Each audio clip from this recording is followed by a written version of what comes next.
Okay, we are entering now the second part of the talk, and Iran may be also one of our concerns. But first of all, I want to start a little bit chronologically, and maybe the first really significant event after the deadline of your of the time you studied is in 2016 when there is a failed attempt for coup d'etat in Turkey.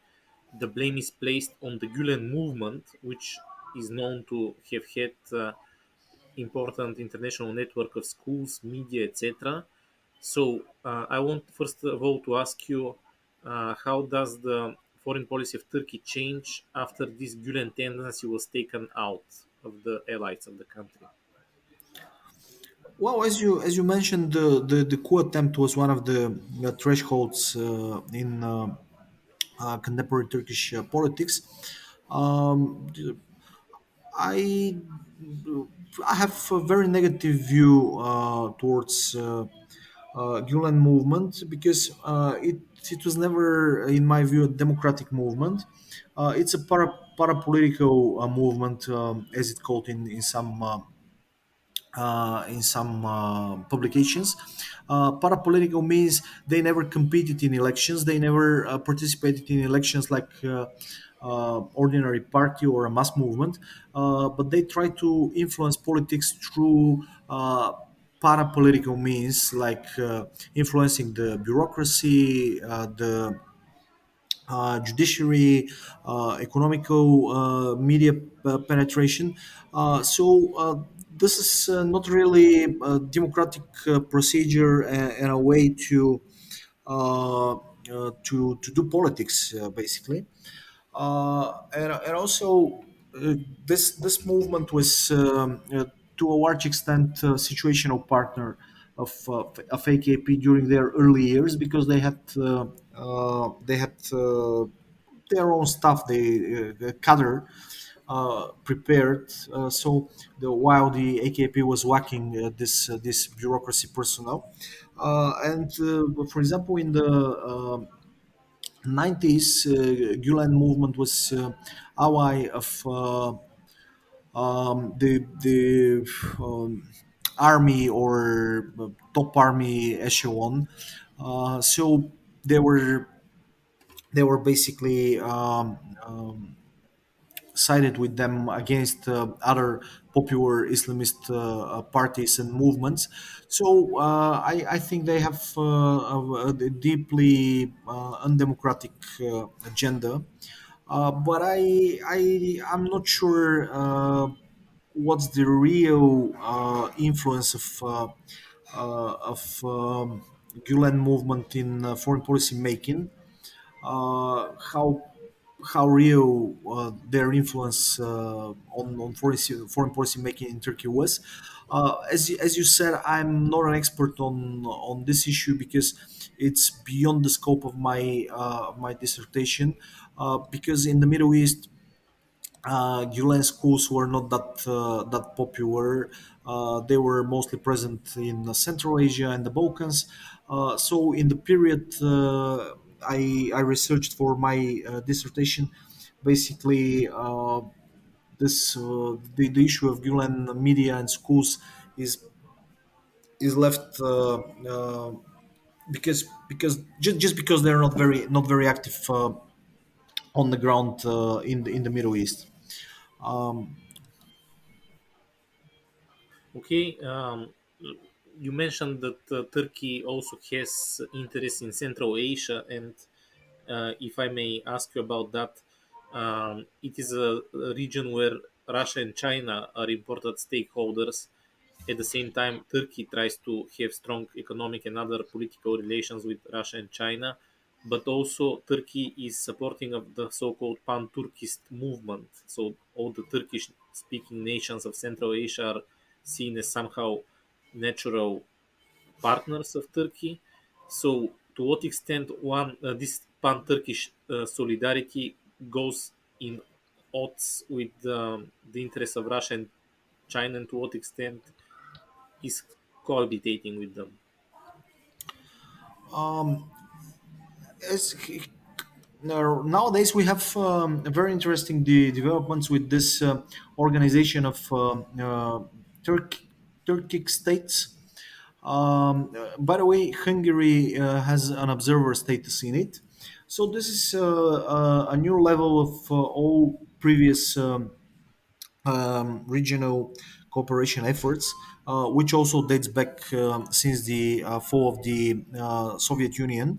After the fall of the Soviet Union, in the first decade after it, Turkey tried its hand to penetrate Central Asia, but at that time, Turkish economy was weaker than now. Turkish politics was a mess, in a sense that there were a couple of very short-lived coalition governments, and also the actors, the political parties participating in these governments, they were quite diverse. So this meant a lack of long-term foreign policy, a lack of foreign ministers uh, taking the position longer than to say 2 years, sometimes even couple of months. So that is those are the reasons why Turkey at that time was not powerful enough to project a significant influence in Central Asia. And yes, this Gülen schools, they were there. But what we see right now is a completely different situation. This previous attempts to unify or to create a common organization of Turkic states in terms of culture, society, media, education, so on and so forth. They are like upgraded to another level. So the idea of this organization of Turkic state is to promote the economic and cultural and political exchange between all these countries. And from Central Asian countries' point of view, this is kind of a diversification of their options, because they're also afraid that Chinese and Russian influence, is growing. So China and Russia are neighbors. People from Central Asian countries are going to work in Russia. China is one of the main investors. China is buying gas, other products, also flooding these countries with its own consumer goods. So if you're and all these Central Asian countries are landlocked, they don't have sea access, so they're trying to I guess they're trying to somehow diversify their foreign policy options, and that is why they're also trying to work with Turkey, which is through Caspian Sea, Azerbaijan, Turkey. This is a very good corridor towards open seas, towards Europe. Okay, if you allow me, now I will return you a little bit to the Middle Eastern foreign policy of Turkey, as we have the war in Gaza going on, and Turkey had a lot of stakes in Palestine, especially Khaled Mesha, one of the leaders of Hamas, used to live in Turkey. Um, we also saw that the Iranian foreign minister visited Turkey in the November. What was the Turkish reaction to the outburst of the Israeli war in Gaza and the large human toll among civilians there? Well, at first, in my view, Turkish reaction was quite modest. But later on, with the escalation of hostilities, with the escalation of Israeli assault on Gaza, the language, the rhetoric of Turkish leadership became more and more harsher. Uh, Turkey is important for Israel because Azeri and oil from Kurdish autonomous region in northern Iraq is going to through Turkish ports to Israel. Um, and also the bilateral trade a year ago was like 9 billion US dollar annually. Uh, Turkey was just started its rapprochement with Israel before the outbreak of the war. The Prime Minister of Israel, Mr. Netanyahu, and President Erdogan met during the UN General Assembly session this September. So they just started their rapprochement, and then the war started, and the Turkish domestic public opinion, is very much mobilized um, in support of the Palestinians, and Turkey also. It's interesting to note, and I want to pose a question here. Turkey is having a significant presence of journalists in Gaza, like 80 correspondents, TV crews, and agency crews are covering what is happening on the ground. So Turkish people are very well aware of the humanitarian crisis.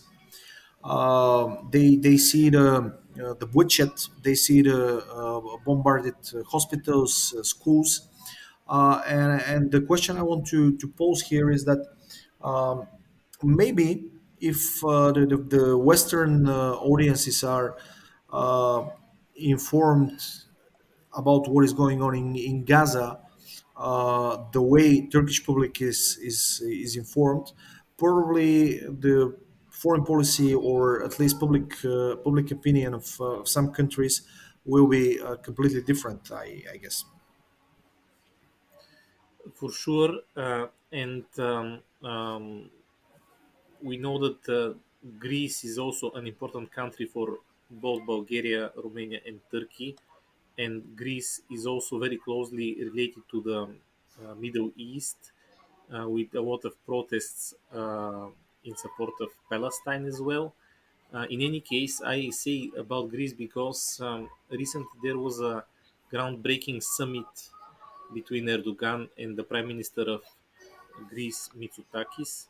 And it is interesting that it happens also in a moment when Bulgaria and Romania are improving their relations with Greece, hoping to develop the infrastructure between the three countries. And this happens under American support.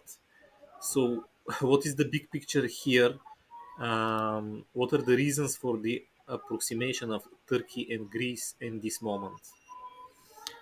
What I missed to mention in my previous answer was that Israel is important, probably or potentially, to say it more correctly, energy partner for Turkey. Uh, Turkey always insisted that if you have exploration and commercial exploration of oil and gas in Eastern Mediterranean region, the only commercially viable route to Europe is through Turkey. Because if you have to create a deep underwater pipeline from Israel to Cyprus to Greece, this costs a fortune. And also, it's like probably 2 kilometers beneath the water surface. meaning the pressure is extremely high. The physical conditions like salted water and this high pressure and some gases. I can't explain it very well in this technical details, but anyways, the physical conditions are very harsh, and it means you need stronger, more expensive pipes just to create this pipeline. So all this makes the projects commercially probably not viable. And that is why Turkey is saying that if we have a good partnership with Israel, we will have a feasible project. You can transport the gas to Turkey, and it's a shorter pipeline. It will be more cheaper.